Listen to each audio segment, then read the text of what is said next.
ಯಾಕೋ ರೇವತಿನ ಕಾಣಿಸ್ತಾ ಇಲ್ವೇ? ಸುಬ್ಬಲಕ್ಷ್ಮಿ, ಅವಳನ್ನು ಕರೀಲಿಲ್ವೇ ನೀನು? ಅಂಕಲ್, ಅವಳಿಗೆ ಇವತ್ತು ಚಾನಲ್ ಅಲ್ಲಿ ಪ್ರೋಗ್ರಾಮ್ದು ಜಾಸ್ತಿ ಕೆಲಸಗಳಿವೆ ಅಂತೆ.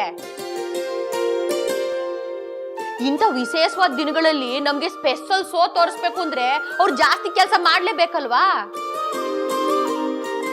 ಅದು ನಿಜ ಅನ್ನೋ. ಅಂಕಲ್, ನೀವ್ ಏನ್ ಮಾಡ್ತಿದ್ದೀರಾ? ಯಾವ್ದಾದ್ರು ಹಳೆ ಸಿನಿಮಾ ಕನ್ನಡ ಡಿವಿಡಿ ಇದೆಯೇನೋ ಅಂತ ಹುಡುಕ್ತಾ ಇದ್ದೀನಿ. ಯಾಕಂದ್ರೆ ಹೊಸ ವರ್ಷದ ದಿವಸ ಹಳೆ ಕನ್ನಡ ಸಿನಿಮಾ ನೋಡೋದೇ ಒಂದು ಮಜಾ.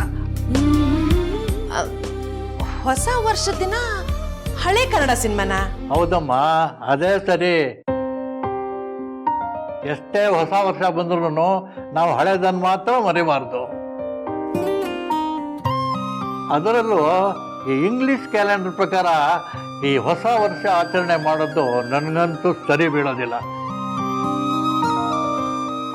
ನಮ್ಮ ಸಂಸ್ಕೃತಿ ಪ್ರಕಾರ ಈ ಯುಗಾದಿನೇ ಹೊಸ ವರ್ಷ.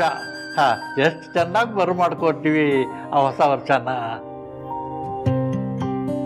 ಹಂಗಂತ ಜನವರಿ 1 ನಾವು ಸೆಲೆಬ್ರೇಟ್ ಮಾಡ್ಲೇಬಾರ್ದಾ? ಹಾಗಂತ ನಾನೆಲ್ಲ ಹೇಳಿದೆ. ಸಂಸ್ಕೃತಿ ಪ್ರಕಾರ ಯುಗಾದಿ ಹೊಸ ವರ್ಷ ನಿಜ. ಆದರೆ ದಿನ ಬೆಳಗಾದ್ರೆ ನಾವು ಡಿಪೆಂಡ್ ಆಗಿರೋದು ಈ ಇಂಗ್ಲಿಷ್ ಕ್ಯಾಲೆಂಡರ್ ಮೇಲೆ. ನಾನು ಹೇಳೋದು ಹೊಸ ವರ್ಷ ಆಚರಣೆನೂ ನಾವು ಮಾಡಬೇಕು, ಸಂಸ್ಕೃತಿನೂ ನಾವು ಬಿಡಬಾರ್ದು.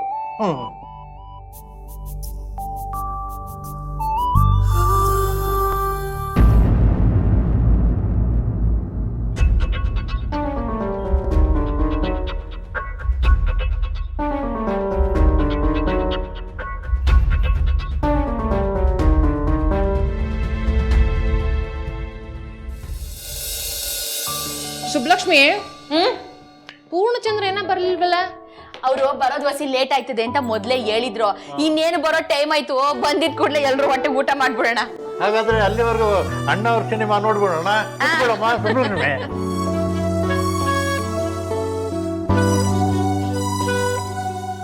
ಅಂತೂ ನಮ್ ಸಹನಾ ತುಂಬಿಟ್ಟಿರೋ ಈ ಇಂಗ್ಲಿಷ್ ಸಿನಿಮಾ ಡಿವಿಡಿಗಳ ಮಧ್ಯೆ ಅಣ್ಣ ಅವ್ರ ಸಿನಿಮಾ ಹುಡುಕ್ಬಿಟ್ರಿ. ಅಣ್ಣವ್ರ ಸಿನಿಮಾ ನೋಡ್ಬೇಕು ಅಂದ್ಮೇಲೆ ನೋಡ್ಲೇಬೇಕು.